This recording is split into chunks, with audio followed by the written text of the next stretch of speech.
Hi friends, പുതിയൊരു വീഡിയോയിലേക്ക് എല്ലാവർക്കും സ്വാഗതം. അങ്ങനെ സൂരജിന് അഡ്മിഷൻ കിട്ടി.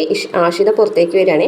മോനെ അഡ്മിഷൻ കിട്ടിയോ, എന്തൊക്കെയാണ് പ്രിൻസിപ്പൽ ചോദിച്ചതെന്ന് ഇഷിത ചോദിക്കുമ്പോൾ എന്തൊക്കെയോ ചോദിച്ചു, ഞാൻ ഇംഗ്ലീഷിലാണ് മറുപടി പറഞ്ഞത് എന്ന് പറയും. അപ്പോൾ ആഷിത പറയുന്നുണ്ട്, സൂരജിൻ്റെ പഴയ മാർക്ക് ലിസ്റ്റ് കണ്ടോടുകൂടിയിട്ട് പ്രിൻസിപ്പൽ ഹാപ്പിയായി.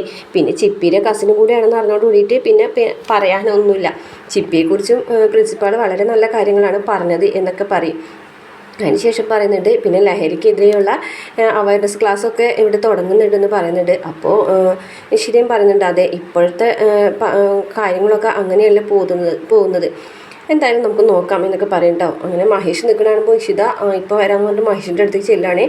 മഹേഷ്, കാമുകി പോയ വിഷമത്തിലാണോ ഇങ്ങനെ ഒന്നും മിണ്ടാതെ നിൽക്കുന്നത്? എന്തൊക്കെയായിരുന്നു കയ്യിലേക്ക് ചുറ്റിപ്പിടിക്കൽ, മകനോട് ചേർന്ന് നിൽക്കൽ, അച്ഛനും അമ്മയും മോനും എന്നൊക്കെ പറയണം കേട്ടോ. പക്ഷെ ഇതൊന്നും കേട്ട് മഹേഷിനെ വിഷമിച്ച് നിൽക്കണ കാണുമ്പോൾ ഇഷിതയ്ക്ക് വിഷമാവും കേട്ടോ. എന്തെങ്ങനെ വിഷമിച്ച് നിൽക്കുന്നത്, ഞാനതൊക്കെ വിശ്വസിച്ചെന്നാണ് വിചാരിക്കുന്നത്. രചനയുടെ ആ വാക്കുകളിലൊന്നും ഞാൻ വീണിട്ടില്ല എന്ന് ഇഷിത പറയും. അവരെന്നെ വഴിയിലിറക്കി വിട്ടു. എൻ്റെ കാറ് കിടക്കുന്നിടത്തേക്ക് ഞാനും കൂടെ വരാമെന്ന് പറഞ്ഞിട്ട് ആദ്യം അതിന് സമ്മതിച്ചില്ല. അവനെന്നെ തള്ളി മാറ്റി കയറിപ്പോയി. അവർക്ക് എൻ്റെ ആവശ്യം കഴിഞ്ഞു, ഒരൊപ്പ് മാത്രമേ വേണ്ടിയിരുന്നുള്ളൂ എന്നൊക്കെ പറയാണ്. മഹേഷ് വേണമെങ്കിൽ എൻ്റെ കാർ എടുത്ത് പോയിക്കോളൂ, ഞങ്ങൾ ടാക്സി വിളിച്ച് പോയിക്കോളാം, വേണ്ട എൻ്റെ മോളുടെ പ്രോഗ്രസ് മീറ്റിംഗ് കഴിയട്ടെ എന്ന് പറയാണ്. അപ്പോൾ ഇഷിത പറയും, എങ്കിൽ ശരി മഹേഷ് എന്താ ഇവിടെ നിൽക്കുന്നത്, വായും നമുക്ക് അവിടേക്കൊക്കെ പോകാം എന്ന് പറഞ്ഞിട്ട് ഇഷിത മഹേഷിൻ്റെ കൈ പിടിച്ചിട്ട് നടക്കാണ്. ഇത് കാണുമ്പോൾ ആഷിത ചിപ്പിനെ വിളിച്ചിട്ട് പറയും, ചിപ്പി അതാ അങ്ങോട്ട് നോക്കിയേ, മോളുടെ ഡാഡിയും അമ്മയും കൂടി നടക്കുന്നത്. അവരെപ്പോഴും ലവിങ് ബേഡ്സാന്ന് പറഞ്ഞിട്ട് ഇങ്ങനെ ചിപ്പി ഇങ്ങനെ കളിയാക്കി. അതിനുശേഷം പിന്നീട് ഓഫീസിലെത്തിയിട്ട് വിവേകിനായിട്ട് സംസാരിക്കുകയാണ്. അപ്പോൾ വിവേകിനോട് പറയുന്നുണ്ട്, കാലത്ത് തന്നെ ഒരു മീറ്റിങ്ങിന് ഉണ്ടായിരുന്നതാണ്, പക്ഷേ അപ്പോഴാണ് രചന വിളിച്ചത്. മോൻ്റെ അഡ്മിഷൻ ഒഴിവാക്കാൻ പറ്റിയില്ല, അവർക്ക് തന്നെ ആവശ്യമൊന്നുമില്ല, സ്നേഹം കൊണ്ട് വിളിച്ചതൊന്നുമില്ല, എൻ്റെ ഒരു ഒപ്പ് അത് വേണ്ടിയിട്ടാണ് വിളിച്ചത് എന്നൊക്കെ പറയുകയാണ്. എന്തായാലും അവരുടെ ആവശ്യം കഴിഞ്ഞു, പക്ഷേ കുറച്ച് നേരെങ്കിലും എൻ്റെ മകനോടൊത്ത് എനിക്ക് ചിലവഴിക്കാൻ പറ്റിയല്ലോ എന്നുള്ളൊരു ആശ്വാസം. അപ്പോൾ വിവേക് പറയാണ്, എന്തായാലും ഇന്ന് അരുന്ധതി മേഡം വരികയല്ലേ, ഞാൻ തന്നെ പോയി പിക്ക് ചെയ്യാം എന്ന് മഹേഷ് പറയാണ്. പിന്നെ ഹെഡ് ഓഫീസിൽ നിന്ന് ഒരു നോട്ടീസ് കൂടെ വന്നിട്ടുണ്ടെന്ന് പറഞ്ഞിട്ട്, അപ്പോൾ അതെന്താ, അത് ഇവിടെയുള്ള സാധനങ്ങൾ മുഴുവൻ കണക്കെടുത്ത് കൊടുക്കണം എന്നാണ് പറഞ്ഞിരിക്കുന്നത്. മുഴുവത്തിൻ്റെ സ്റ്റോർ റൂമിൻ്റെ വരെയും എടുക്കണം എന്നാണ് പറഞ്ഞിരിക്കുന്നത്. അതിലെന്തോ കാര്യമായിട്ടുള്ള പ്രശ്നമുണ്ടല്ലോ എന്ന് പറയുകയാണെ. അത് തന്നെയാണ് ഞാൻ ആലോചിക്കുന്നത്, ഇനി എന്തെങ്കിലും ചെയ്യാനുണ്ടോ? എന്തായാലും ഒരു കാര്യം ചെയ്യും, പുതിയൊരു ടീമിനെ കണക്കെടുക്കിനെന്ന് പറയും. അപ്പോൾ ശരി എന്ന് പറയും കേട്ടോ. അപ്പോഴേക്കും അനുഗ്രഹം വിളിക്കുകയാണ് അമ്മനെ പിക്ക് ചെയ്യാൻ വരേണ്ട കാര്യത്തിന്. അപ്പോൾ ശരി, ഞാൻ അമ്മനെ പിക്ക് ചെയ്തോളാം, അനുഗ്രഹനെ ഞാൻ തന്നെ പിക്ക് ചെയ്തോളാം എന്നൊക്കെ പറയും. പിന്നീട് കാണിക്കുന്നത് ഇഷിത ആദീനയായിട്ടുള്ള ഒരു ഫോട്ടോ നോക്കിയിരിക്കുകയാണ്. പെട്ടെന്ന് ഇഷിത ബാഗിൽ നിന്ന് ഒരു കൈച്ചേനൊക്കെ എടുക്കുകയാണ്. കൈച്ചേൻ എടുത്തിട്ട് അന്ന് ആദ്യം ഇട്ട് കൊടുത്ത കൈച്ചേനുണ്ടല്ലോ വലിച്ചെറിഞ്ഞത്, അതൊക്കെ എടുത്ത് നോക്കുകയാണ്. അപ്പോഴേക്കും ഡോക്ടർ വരികയാണ്. അപ്പോൾ ഡോക്ടറോട് ഇങ്ങനെ പറയാണ്, വർമ്മജി ഡോക്ടർ അമേരിക്കയിലാണ്, പുതിയ കുറേ എക്യുപ്മെൻറ്റ്സ് കണ്ടിട്ടുണ്ട്, അപ്പോൾ അതെനിക്ക് മെയിൽ അയച്ച് തന്നിട്ടുണ്ട്, അതിൽ നമുക്ക് ആവശ്യമുള്ളത് എന്തെങ്കിലും വേണമെന്ന് ചോദിച്ചിട്ടാണ് വിളിച്ചത്. അപ്പോൾ ന്യൂറോയ്ക്ക് ആവശ്യമായിട്ടുള്ള കാര്യങ്ങളൊക്കെയാണ് ഞാനതിൽ കണ്ടത്. അപ്പോൾ ഞാൻ ഡോക്ടറിൻ്റെ മെയിലേക്ക് അത് അയച്ചിട്ടുണ്ട്. ശരി, ഞാൻ നോക്കിയിട്ട് പറയാം എന്ന് പറയുകയാണെ. ശരി, പിന്നെ എനിക്കൊരു കൺസൾട്ടേഷൻ വരും, ഡോക്ടർക്ക് കൺസൾട്ടേഷൻ, ന്യൂറോൻ്റെ, എനിക്കല്ല ആദിക്ക് എന്ന് പറയാം. ആദിക്കോ? ഇഷാദിനെ ഞാൻ ഇന്നലെ കണ്ടു. അപ്പോൾ ഞാനൊരു ടെസ്റ്റ് ഡോസ് എന്നോണം ഞാൻ ഇഷാദയെ മോനെ എന്ന് വിളിച്ചപ്പോൾ പെട്ടെന്ന് അവന് എന്തൊക്കെയോ ഒരു ചേഞ്ച് വന്നതായിട്ട് എനിക്ക് തോന്നി. എനിക്ക് അവനെ ഒരു ഓർമ്മയിലേക്ക് തിരിച്ചു കൊണ്ടുവരും ഡോക്ടർ എന്ന് പറയാണ്. ഇവിടേക്ക് കൊണ്ടുവരാൻ പറ്റുമോ? ഇവിടേക്കൊന്നും വരില്ല, അവൻ എന്നെ തല്ലാനാണെങ്കിൽ വരും. എന്തായാലും നമുക്ക് വെയിറ്റ് ചെയ്യാം ഡോക്ടർ, നമുക്ക് അവനെ ഒരു ഓർമ്മയിലേക്ക് തിരിച്ചു കൊണ്ടുവരാൻ പറ്റും. കുറച്ച് സമയമെങ്കിലും ഡോക്ടർ അവൻ സ്നേഹിച്ചിരുന്നു എന്ന കാര്യം അവൻ്റെ മനസ്സിലേക്ക് കൊണ്ടുവരാനായിട്ട് നമുക്ക് ചിലപ്പോൾ സാധിച്ചെന്നിരിക്കും. അങ്ങനെ അതൊക്കെ പറഞ്ഞ് ഡോക്ടർ അവിടെ നിന്ന് പോവുകയാണ്. വീണ്ടും ഇഷിത ആദ്യ ഫോട്ടോ തന്നെ നോക്കി നിൽക്കുകയാണ്. പിന്നീട് കാണിക്കുന്നത് മഹേഷ് അനുഗ്രഹനെയും അതുപോലെ തന്നെ അരുന്ധതി മേഡത്തിനെ പിക്ക് ചെയ്ത് വരികയാണ്.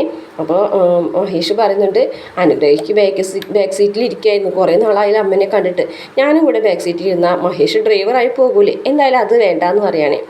അപ്പോൾ ഇനിയിപ്പോൾ എന്നാണ് കേരളത്തിൽ സെറ്റിലാവുന്നതെന്ന് മഹേഷ് അരുന്ധതി മേഡത്തിനോട് ചോദിക്കുമ്പോൾ അതിന് അനു വിചാരിക്കണം, കേരളത്തിലെ ഒരു പയ്യനെ അനു കെട്ടുകയാണെന്നുണ്ടെങ്കിൽ മാത്രമേ ഞാനതിന് സമ്മതിക്കുള്ളൂ എന്നൊക്കെ പറയും കേട്ടോ. അപ്പം അനു പറയുന്നുണ്ട്, അതൊന്നും വേണ്ട, വിവാഹമേ വേണ്ട എന്നാണ് എൻ്റെ തീരുമാനം എന്നൊക്കെ പറയാണ്. അങ്ങനെ അവർ സംസാരിച്ചുകൊണ്ട് പോവുകയാണ്. അപ്പോൾ എന്തായാലും മഹേഷ് ഞങ്ങളെ പിക്ക് ചെയ്യാൻ വന്നല്ലോ എന്നൊക്കെ പറയുന്നുണ്ട് കേട്ടായിരുന്നു മേഡം. അപ്പോൾ മഹേഷ് ചോദിക്കുന്നുണ്ട്, എന്തെങ്കിലും കഴിക്കണോ എന്ന് ചോദിക്കുമ്പോൾ അനുഗ്രഹം പറയും, ഞാൻ ചെറുതായിട്ട് തട്ടിയിട്ടുണ്ടായിരുന്നു എന്ന് പറയും. എന്തായാലും ഗസ്റ്റ് ഹൗസിലേക്കല്ലേ പോകുന്നത്, അവിടേക്ക് പോകാം എന്ന് പറയണം. 1.5 മണിക്കൂർ ഫ്ലൈറ്റ് ലേറ്റായിരുന്നു, അതുകൊണ്ട് ബുദ്ധിമുട്ടൊന്നും ഉണ്ടായിരുന്നൊക്കെ അനിരുദ്ധി മാഡം ചോദിക്കുന്നുണ്ട്. പിന്നീട് കാണിക്കുന്നത് കൈലാസ് ഇങ്ങനെ പോകുമ്പോൾ പിന്നീട് ഒരു പെണ്ണ് വന്ന് വിളിക്കുകയാണ്, മഹിമ എന്നാണ് പേര്. അപ്പോൾ ആ പെണ്ണ് വന്നിട്ട് പറയാണ്, കൈലാസ് എന്നെ കണ്ടിട്ട് കാണാത്തതുപോലെ പോകാണോ? അയ്യോ ഞാൻ കണ്ടില്ല എന്ന് പറയാണ് കൈലാസ്. എന്തൊക്കെയായിരുന്നു പ്രണയം, വിവാഹം, അമ്മയുടെ ചികിത്സ, എന്നിട്ട് ഇപ്പം എവിടെയാണ് എന്ന് ചോദിക്കുകയാണ്. എല്ലാം പറഞ്ഞു ഒപ്പിച്ചതാണല്ലേ, നിനക്ക് ഇതുപോലത്തെ പെണ്ണുങ്ങളായിട്ട് എത്ര പെണ്ണുങ്ങളായിട്ട് ബന്ധമുണ്ട് എന്നൊക്കെ പറഞ്ഞു, അതൊക്കെ എന്തിനാണ് അറിയുന്നത്, ഞാൻ എന്തായാലും നിന്നെ സ്നേഹിക്കുന്നില്ല എന്നൊക്കെ ചോദിക്കുകയാണ്. പിന്നെ പൂർണിമയുടെ കാര്യം അറിയാലോ, അവൾ എൻ്റെ ജീവിതത്തിൽ വരുത്തി വെച്ച പ്രശ്നങ്ങൾ, എന്തായാലും അവളെ ഞാൻ ഒഴിവാക്കിയത് എങ്ങനെയാണെന്ന് നിനക്കറിയാലോ, ജഡം പോലും ഇതുവരെ കിട്ടിയിട്ടില്ല എന്ന് പറയാം കേട്ടോ. അപ്പോൾ എന്നെ സ്നേഹിച്ച് നിന്നാൽ നിനക്ക് കൊള്ളാം, അല്ലെങ്കിൽ എന്ന് പറയുകയാണേ. അപ്പോൾ പറയും, ആകെയുള്ള 2 പവൻ്റെ മാലയാണ് കൈലാസ് അന്ന് കൊണ്ടുപോയത് എന്ന് പറയും. അതൊക്കെ ഞാൻ തരാം, അമ്മയുടെ ചികിത്സയ്ക്ക് എനിക്ക് പണം ആവശ്യമുണ്ടെന്ന് പറയും. അതൊക്കെ ഞാൻ തരാം, ഞാൻ കല്യാണം കഴിച്ചില്ലെങ്കിൽ നീ എൻ്റെ ഭാര്യ തന്നെയാണെന്ന് പറഞ്ഞിട്ട് കൈലാസ് അവിടെ നിന്ന് പോകുകയും. പിന്നീട് കാണിക്കുന്നത് ഗസ്റ്റ് ഹൗസിൽ അനുഗ്രഹമായി അതുപോലെ അരുന്ധതി മേഡം മഹേഷ് എത്താണ്. അപ്പം മഹേഷ് ലഗേജൊക്കെ എടുക്കണതാണ്. അയ്യോ വേണ്ട മഹേഷ്, ഇത് ചെയ്യേണ്ടെന്ന് അരുന്ധതി മേഡം പറയുമ്പോൾ അനുഗ്രഹം പറയുകയാണെ, ഒരു ഫ്രണ്ടായിട്ടാണെന്നുണ്ടെങ്കിൽ ഓക്കെ കുഴപ്പമില്ല എന്ന് പറയട്ടെ. അപ്പോൾ എൻ്റെ ഫ്രണ്ട്ഷിപ്പ് ആഗ്രഹിക്കുന്നുണ്ടല്ലേ എന്ന് മഹേഷ് അനുഗ്രഹയോട് ചോദിക്കും. അങ്ങനെ അകത്ത് ചെന്നിട്ട് ഈ ഗസ്റ്റ് ഹൗസ് എങ്ങനെയുണ്ട്, മേഡത്തിന് ഇഷ്ടപ്പെട്ടില്ലെങ്കിൽ വേറെ ലോഡ്ജിലേക്ക് മാറും. അതൊന്നും സാരില്ല, ഞാൻ കമ്പനി വന്നതിന് ശേഷം ഉണ്ടാക്കിയിട്ടുള്ള ഗസ്റ്റ് ഹൗസ് ആണിതെന്ന് പറയും. എന്തായാലും മഹേഷ് വന്നതിന് ശേഷം ഒരുപാട് മാറ്റങ്ങൾ കമ്പനിക്ക് ഉണ്ടായിട്ടുണ്ടെന്നൊക്കെ പറയും. അതിനുശേഷം മഹേഷ് പോകുമ്പോൾ അരുന്ധതി അനുഗ്രഹിനെ കെട്ടിപ്പിടിച്ചിട്ട് വരെ കുറേ ദിവസമായാലും മോളെ കണ്ടിട്ട്, എത്ര ദിവസം, 3 ആഴ്ചയല്ലേ ആയിട്ടുള്ളൂ കണ്ടിട്ട് എന്ന് പറയട്ടോ. എന്തായാലും മോൾക്ക് 100 ജീവിതം എങ്ങനെയുണ്ട്, അടിപൊളിയാണ് അമ്മേ, അച്ഛനും അമ്മയും പിന്നെ നല്ലൊരു ബെസ്റ്റ് ഫ്രണ്ടും ഉണ്ട് സുജി എന്ന് പറയാണ്. അതിനുശേഷം വിവാഹത്തെക്കുറിച്ച് പറയാണ്. എനിക്ക് ചെറുതായിട്ട് പിടിവിട്ട് തുടങ്ങിയെന്ന് പറയും. സത്യമാണോ? പിടിവിടാൻ കാരണമായത് ആരാണ്? വിനോദ് മാളിയേക്കൽ, അവനെനിക്ക് കെട്ടിച്ചതാ. അപ്പം പിന്നെ ഇവിടെ നമുക്ക് കേരളത്തിൽ സെറ്റിൽ ചെയ്യാമെന്ന് പറയട്ടോ. മോള് സത്യമാണോ പറയുന്നത്? അതെ അമ്മേ, എനിക്ക് അവനോട് പ്രണയം തന്നെയാണെന്ന് പറയട്ടോ. എന്തെങ്കിലും ആവട്ടെ അമ്മ, വേഗം എനിക്ക് അവനെ കെട്ടിച്ചതാന്നുള്ളതെന്നൊക്കെ പറഞ്ഞിട്ട് അനുഗ്രഹം അവിടെ നിന്ന് പോകട്ടോ. അപ്പോൾ അരുന്ധതി മേഡത്തിന് ഭയങ്കര സന്തോഷം, എന്തായാലും അവൾ വിവാഹം കഴിക്കാൻ തീരുമാനിച്ചല്ലോ എന്നൊക്കെ. പിന്നീട് കാണിക്കുന്നത് വിനോദിനെ കാണാനായിട്ട് ഇഷിത വരികയാണ്. കുറച്ച് നേരമായി ഇവിടെ വന്നിട്ട്, നേരം കുറച്ചായി, പിന്നെ ഏട്ടത്തിൻ്റെ പ്രൊഫഷൻ അറിയാവുന്നത് കൊണ്ട് ഞാൻ ഇവിടെ കാത്തിരുന്നേ ഉള്ളൂ എന്നൊക്കെ പറയട്ടോ.